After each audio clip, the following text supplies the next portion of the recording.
Барлықтарыңызға сәлем достар, каналыма қош келдіңіздер. Бүгін біз сіздермен пияз қосылған қаттама нан дайындайтын боламыз. Мені қолдап каналға жазылуды ұмытпаңыздар. Ыдысқа су мен тұзымызды салып, жақсылап араластырып, кейін ұнымызды електен өткізіп, жақсылап тығыз қамыр илеп шығатын боламыз.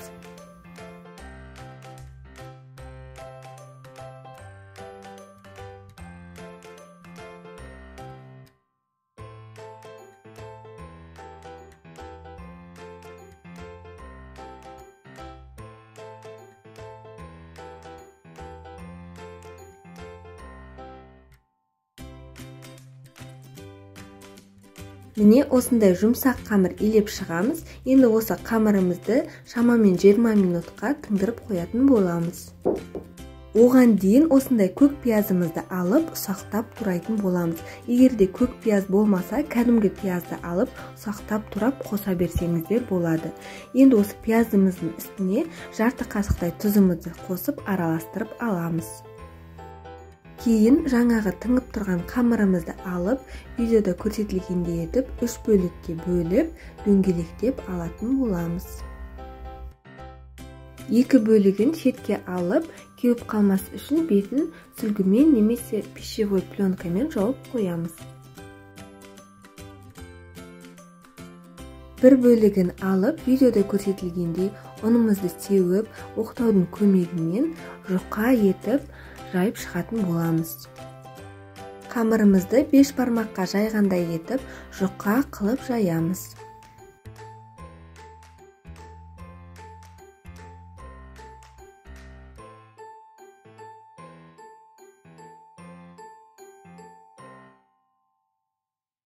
Енді осы қамырымыздың үстіне жабысып қалмас үшін ұнымызды сеуіп, басқа қамырларымызды жайғанша шетке алып қоямыз. Дәл осылай барлық бөліктерді жайып шығамыз.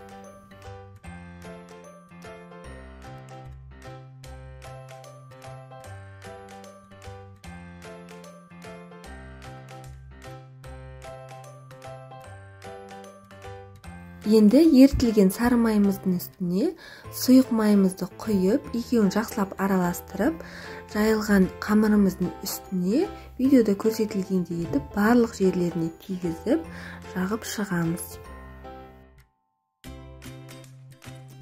Енді көк пиязымыздың жарты бөлігін алып, видеода көрсетілгендей қамырымыздың үстіне барлық жерлеріне жайып шығатын боламыз.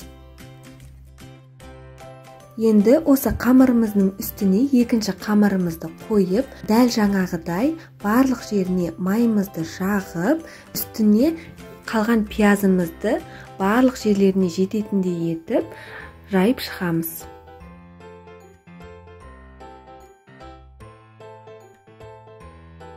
Енді осы қамырымыздың үстіне үшінші қабат қамырымызды қойып, бетін жақсылап майлап шығамыз.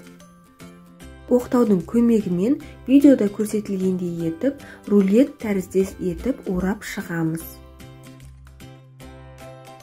Сосын осылайынан пышақтың көмегімен ортасынан кесіп аламыз.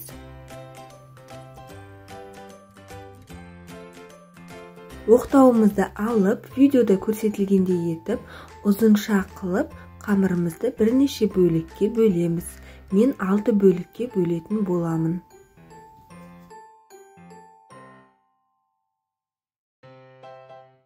Енді осы қамырымыздың бір бөлігін алып, рулет тәріздес етіп, видеода көрсетілгендей қылып орайтын боламыз. Дәл осылай барлық бөліктерін орап шығамыз.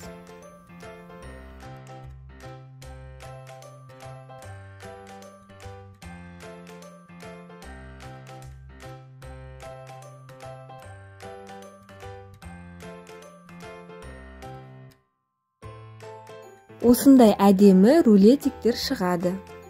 Осы қамырымызды алып, алдымен қолдың көмегімен сәл басып жібереміз. Кейін оқтауымызды алып, өз табаңыздың көлеміне келетіндей етіп, жайып аламыз.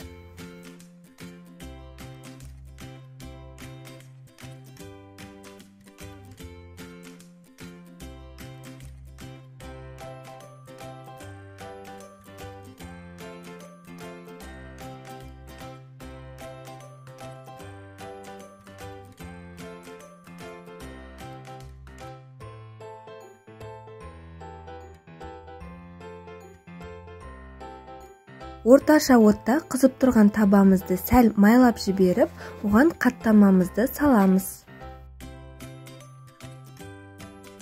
1-2 рет шаңышқымен айналдырып алғаннан кейін бетін қақпақпен жауып, шамамен 2-3 минуттай пісіріп аламыз да, екінші жақ бетіне айналдырып, тағы да бетін қақпақпен жауып, 2-3 минуттай пісіріп аламыз.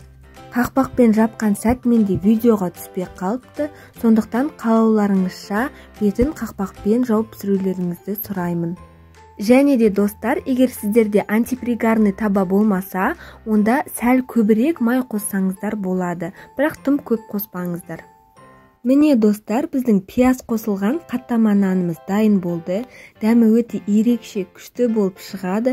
Егер де бұрын жасап көрмеген болсаңыздар, міндетті түрде жасап, дәмін көрулеріңізді сұраймын. Ерекше дәмді болып шығады, міндетті түрде жасап көру керек. Көріп тұрғандарыңыздай, осындай қатпарлы болып шығады. Каналға тіркелмеген болсаңыздар, міндетті түрде тіркеліп, комментарий қалдырып кетіңіздер.